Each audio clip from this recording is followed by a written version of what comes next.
호세아 14장 4절에서 7절 말씀. 내가 그들의 반역을 고치고 기쁘게 그들을 사랑하리니 나의 진노가 그에게서 떠났음이니라. 내가 이스라엘에게 이슬과 같으리니 그가 백합화 같이 피겠고 레바논 백향목 같이 뿌리가 박힐 것이라. 그의 가지는 퍼지며 그의 아름다움은 감람나무와 같고 그의 향기는 레바논 백향목 같으리니 그 그늘 아래에 거주하는 자가 돌아올지라. 그들은 곡식같이 풍성할 것이며 포도나무같이 꽃이 필 것이며 그 향기는 레바논의 포도주 같이 되리라. 아멘. 호세아서 14장 4절에서 7절 말씀 중심으로 이슬과 같은 은혜로 살아가는 사람들이라는 제목으로 오늘 여러분들에게 하나님의 말씀을 증거하도록 하겠습니다. 제가 어렸을 때 다니던 교회는 산 중턱에 있었습니다. 낮은 뒷동산 같은 산이었지만 교회를 가려면 길가에 무성하게 자란 숲을 헤치고 가야 했습니다. 그러다 보니 주일 아침 일찍 교회에 가려면 숯불에 맺힌 그 이슬들이 신발이나 이 바지에 적셔 들기가 일쑤였습니다. 그래서 참 불편했었습니다. 하지만 훗날 그 이슬들은 산천 초목에 생기를 불어넣는 그런 생명수임을 알게 됐습니다. 오늘 제목을 이슬과 같은 은혜로 살아가는 사람들이다 라고 하는 그런 제목을 정함은 이런 어떤 경험 속에서 우러나온 그런 제목이라고 할 수 있겠습니다. 톨스토이의 우화 2권 중에 다음과 같은 이야기가 있습니다. 물고기들이 한 번은 사람들의 대화를 엿듣게 되었는데 이로 인해 아주 중요한 사실을 알게 됐습니다. 그게 뭔고 하니 자신들에게 있어서 가장 중요한 것이 물이라고 하는 사실을 알게 됐다는 겁니다.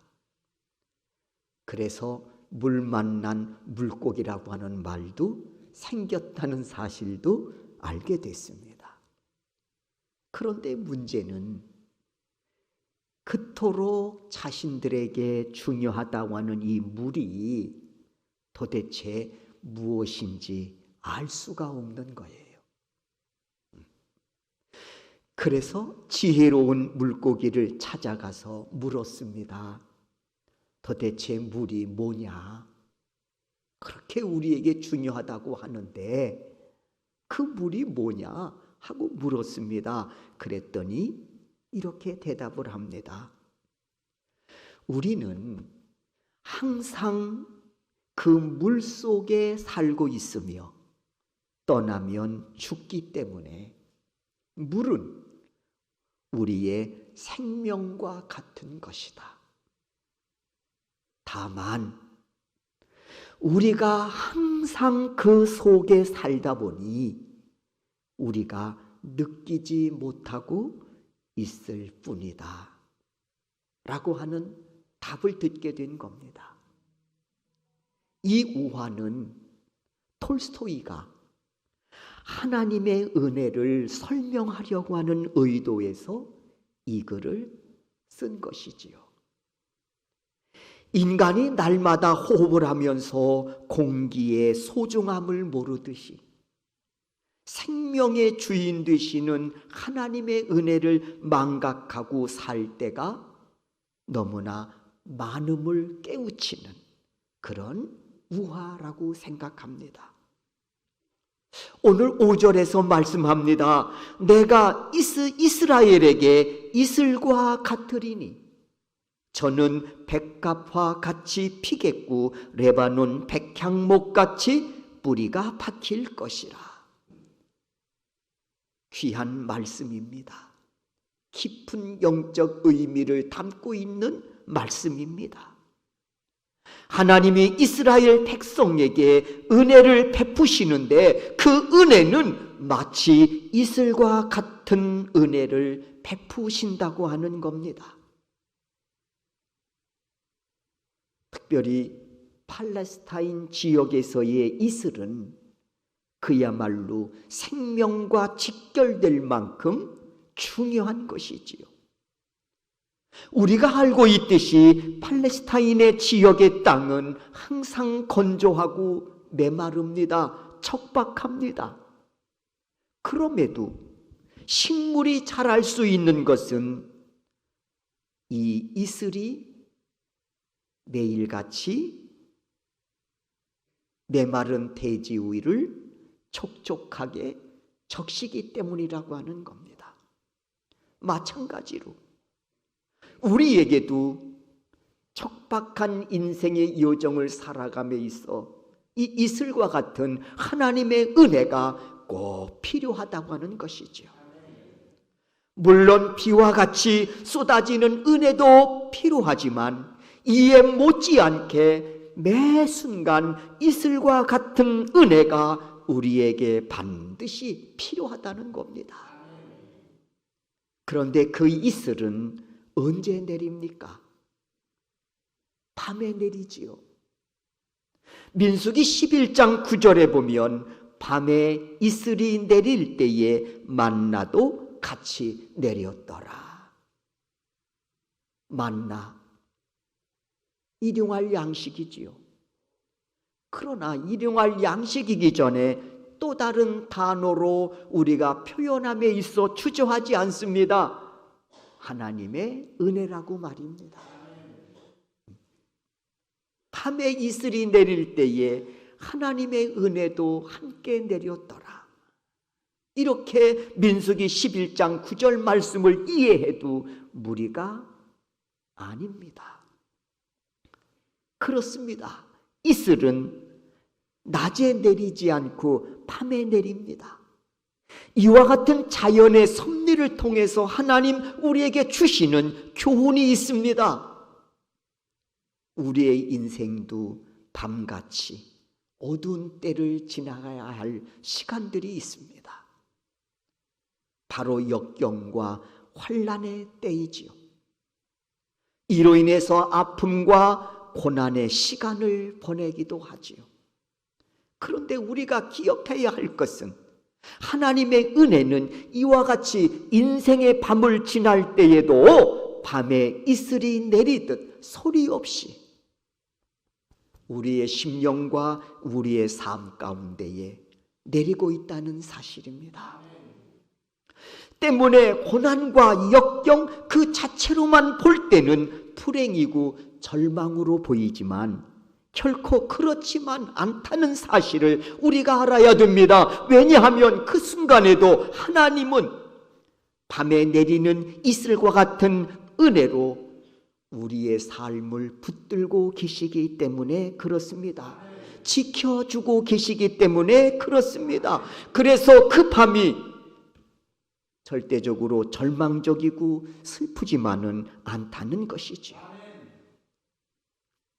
여러분, 시냇물 소리를 다 들어보셨지요?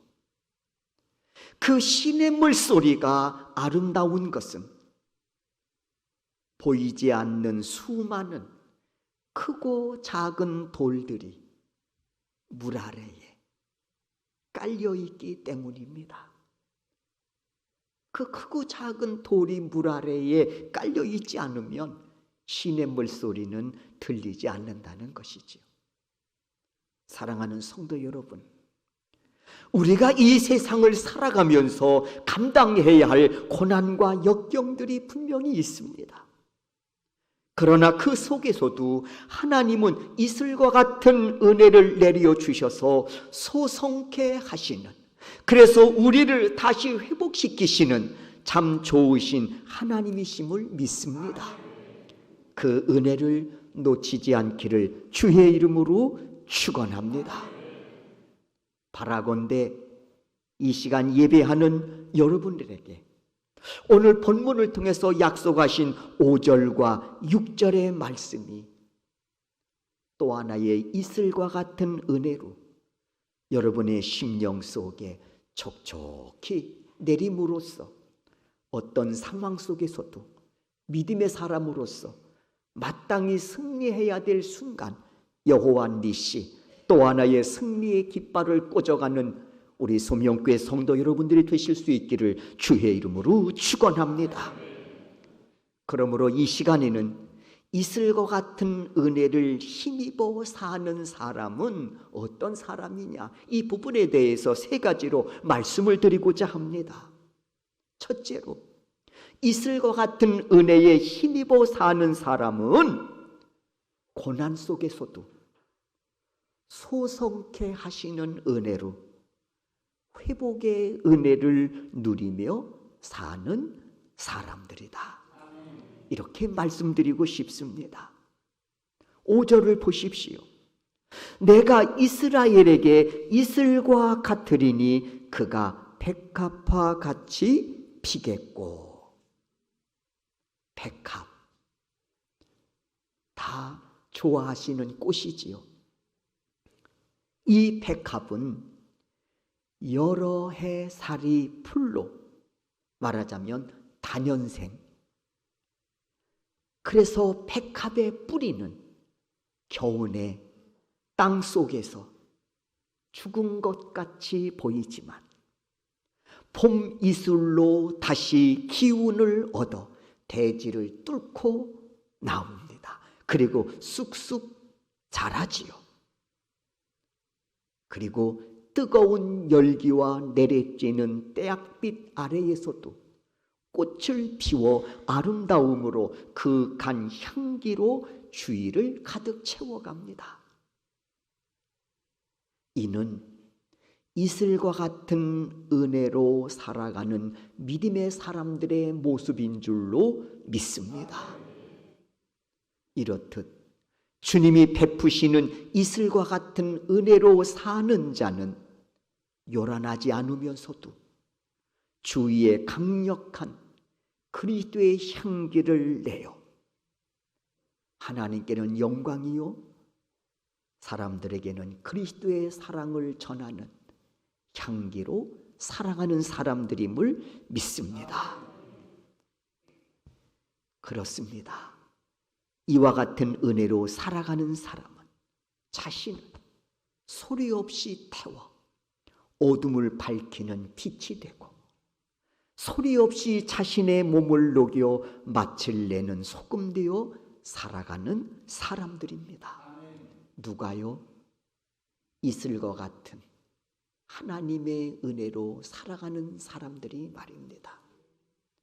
이와 같은 은혜가 오늘도 여러분과 함께 하실 수 있기를 주의 이름으로 축원합니다. 그래서 어떤 상황 속에서도 주저하지 않고 다시 소성케 하시는 회복의 은혜를 통해서 하나님이 세워주신 내 삶의 자리에서 때로는 빛으로 때로는 소금으로 그리스도의 향기를 드러내는 우리 소명교회 성도 여러분들이 되실 수 있기를 주의 이름으로 축원합니다. 두 번째, 이슬과 같은 은혜로 힘입어 사는 사람은 고난 속에서도 오히려 백향목같이 뿌리를 깊이 내리는 신앙인으로서 성장의 성장을 거듭해가는 사람들이라는 것입니다. 5절을 보십시오. 백향목같이 뿌리가 박힐 것이라. 그래서 레바논의 백향목은요, 모진 바람 속에서도 뿌리가 깊어 절대로 뽑히지 않습니다. 이 나무는 3,000m에서 3,500m나 되는 높은 곳에서 자란다고 합니다. 얼마나 모진 비바람을 견뎌내야 하겠습니까? 네. 그럼에도 불구하고요, 이 백향목은 30에서 40m 하늘을 향하여 치솟아 자라는데 굽어짐이 없이 아주 곱게 자라서 특별히 성전의 제목으로 쓰임을 받았습니다. 이 모습이 이슬과 같은 은혜를 입고 사는 두 번째 성도들의 모습인 줄로 믿습니다. 믿음의 선진들은 이렇게 뿌리 깊은 신앙인으로 살았습니다. 그리고 그들은 성전의 제목이자 기둥으로 쓰임을 받았습니다. 어떻게 이런 삶을 살 수 있었을까? 물론 소낙비 같은 성령의 역사하심도 있었습니다마는, 그러나 바로 이슬과 같은 은혜로 매 순간 하나님이 그들과 함께 하셨기 때문이었습니다. 사랑하는 성도 여러분, 누구나 고난의 날들은 있습니다. 그러나 믿음의 사람들에게 있어서 이 고난의 시간들은 단순히 힘겹고 고통스러운 시간만은 아닙니다. 왜냐하면 이 순간에도 하나님은 이슬과 같은 은혜로 당신의 백성들을 이끌어 가시고 있기 때문에 그렇습니다. 그러므로 이 은혜를 믿음으로 붙잡고 사는 사람들은 이렇게 고백하기를 주저하지 않습니다. 이 고난 속에서도 내가 정금되어 나오리라고 말입니다. 이들에게 하나님께서 약속하시지요. 오늘 본문 7절의 말씀입니다. 다 같이 한번 오늘 본문 7절 말씀을 다 같이 한번 읽도록 하겠습니다. 7절 다 같이 읽습니다. 그 그늘 아래에 거주하는 자가 돌아올지라. 그들은 곡식같이 풍성할 것이며 포도나무같이 꽃이 필 것이며 그 향기는 레바논의 포도주같이 되리라. 아멘. 아멘. 하나님이 베푸시는 이슬과 같은 은혜로 살아가는 자들에게 베푸시는 하나님의 은혜입니다. 우리는 알고 있습니다. 밤에도 곡식은 자라고 포도나무는 꽃을 피워 포도주로 연걸어 간다는 사실을 우리는 알고 있습니다. 이렇게 하나님의 이슬과 같은 은혜로 살아가는 사람들은 인생의 밤에도 하나님의 이슬과 같은 은혜가 있어서 알곡 성도로 여물어 가게 하신다는 사실을 우리는 알고 있습니다. 이 은혜를 여러분 놓치지 않기를 주의 이름으로 축원합니다. 이에 증인되어 살아간 사람이 있습니다. 크로스비 여사라는 분입니다. 이 여인은 일평생 동안 9천여 편의 찬송시를 쓰셨습니다. 우리 찬송가에도 22편의 가사가 이분이 쓰신 그런 찬송 가사가 있습니다. 그러나 이 여인은 태어난 지 6주 만에 큰 불행을 당하게 됐습니다. 의사의 실수로 두 눈을 실명하게 된 겁니다. 6주 만에. 그러나 이 크로스비 여사는 어두운 밤 같은 인생의 여정 속에서도 남을 탓하거나 원망하지 않고 하나님의 은혜의 이슬을 맞으면서, 하나님이 베푸시는 은혜의 이슬을 맞으면서 95세에 장수했습니다. 그냥 오래 산 게 아니라 95년 동안 그는 9천여 편의 찬송시를 썼다는 것입니다. 이 여인이 인생의 긴 고난의 터널을 지나면서 남긴 말이 있습니다. 믿음으로 사는 사람은 불운을 불평하지 않고 행운을 창조하는 사람이다. 믿음으로 사는 사람은 불운을 불평하지 않고 행운을 창조하는 사람이다. 이 아름다운 신앙의 마음으로 살면서 쓴 수많은 찬송시가 있습니다. 특별히 391장, 우리가 부르는 찬송 391장은 이분이 시편 57편을 읽다가 성령의 감동하심을 입어 지은 찬송시입니다. 오 놀라운 구세주 예수 내 주, 참 능력의 주시로다. 큰 바위 및 샘솟는 그곳으로 내 영혼을 숨기시며 메마른 땅을 종일 걸어가도 나 피곤치 아니하고 저 위험한 곳 내가 이를 때이면 큰 바위에 숨기시고 주 손으로 덮으시네. 부서진 질그릇과 같은 크로스비 여사, 남의 실수로 평생 앞을 보지 못하고 살게 된 이 가냘픈 여자가 하나님의 은혜의 이슬을 맞으면서 하나님 성전에 기둥되어 메마른 땅을 종일 걸어가도 피곤치 않다고 노래하는 삶으로 살았습니다. 그렇습니다. 이것이 하나님의 은혜의 이슬을 맞으면서 살아가는 그리스도인의 삶입니다. 우리 역시 이 은혜로 오늘 여기까지 우리가 달려올 수 있었습니다. 앞으로 이슬과 같은 하나님의 은혜가 여러분과 함께 하심으로 백향목같이 뿌리 깊은 신앙인으로 성장의 성장을 거듭해 나가는 그런 믿음의 사람들이 되실 수 있기를 주의 이름으로 축원합니다. 세 번째, 이슬과 같은 은혜에 힘입어 사는 사람은 시간이 흐를수록 발효식품처럼 극한 그리스도의 향기를 드러내며 사는 사람들입니다. 여러분, 음식을 오래 두면 썩는 음식이 있고 오래 둘수록 맛과 영양이 풍부해지는 발효식품이 있습니다.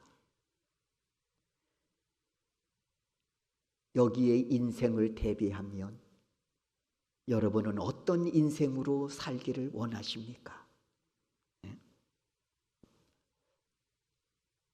발효식품으로 살아가는 그런 인생이 되기를 소원하지 않으십니까, 여러분? 이런 사람은요, 마음이 시간이 흐르면 흐를수록 마음이 넓어지고 고집과 아집이 사라지고 배려와 이해가 깊어지는 사람이지요. 뿐만 아니라 날카로운 비판이나 예리한 평가보다 은은한 미소의 넓은 가슴으로 격려하는 사람으로 살아갑니다. 저는 이런 사람을 백합화와 백향목 같은 사람이다, 이렇게 표현하고 싶습니다. 시편 92편 12절의 말씀을 보면 백향목같이 성장하리로다 하는 말씀이 있습니다. 오늘 거룩한 주일, 주의 전전에 나와 예배하는 여러분, 이 말씀의 주인공 되어 마치 발효식품 같은 인생을 살아가는 여러분 되시기를 주의 이름으로 축원합니다. 레바논의 백향목은요, 소나무처럼 추위와 더위를 잘 견뎌냅니다. 그래서 재질이 좋고 단단하여 솔로몬 성전에 건축하는데 아주 귀한 재질로 쓰여짐을 우리는 알고 있습니다. 뿐만 아니라 백향목은 악기나 가구로 제작이 되어 아주 귀하게 사용되어지고 있습니다. 백향목, 이름이 그러하듯이 향기가 좋습니다.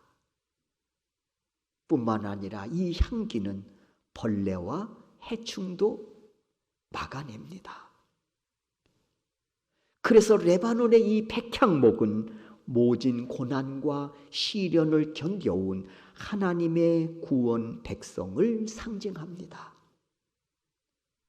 여러분을 상징한다 말입니다.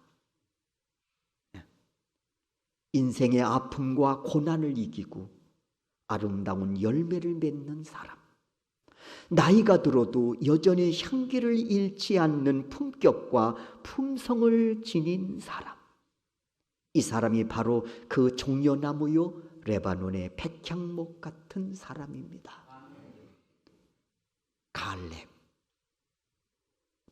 갈렙은 세월 앞에 영성과 믿음이 흐트러지지 않았습니다. 젊은이 못지않는 열정도 있었습니다. 그렇습니다, 여러분. 이슬과 같은 은혜에 힘입어 사는 사람은 시간이 흐를수록 이렇게 발효식품처럼 그윽한 그리스도의 향기 되어 선한 영향력을 더해가는 믿음의 사람입니다. 이 은혜가 여러분과 함께 하실 수 있기를 주의 이름으로 축원합니다.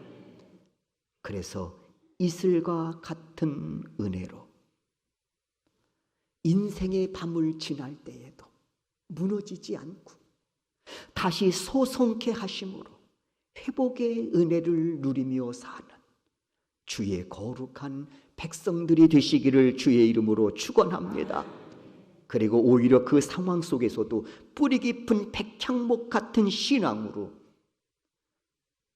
믿음의 영성에 영성을 더해가는, 그래서 발효식품과 같은 믿음의 사람이 되어 하나님이 세워준 삶의 자리에서 그윽한 그리스도의 향기로 하나님께는 영광을, 주변 사람들에게는 그리스도의 향기를 바라는 그런 보석과 같은 인생의 여정을 이어가는 우리 소명교회 성도 여러분들이 되실 수 있기를 주의 이름으로 축원합니다. 주의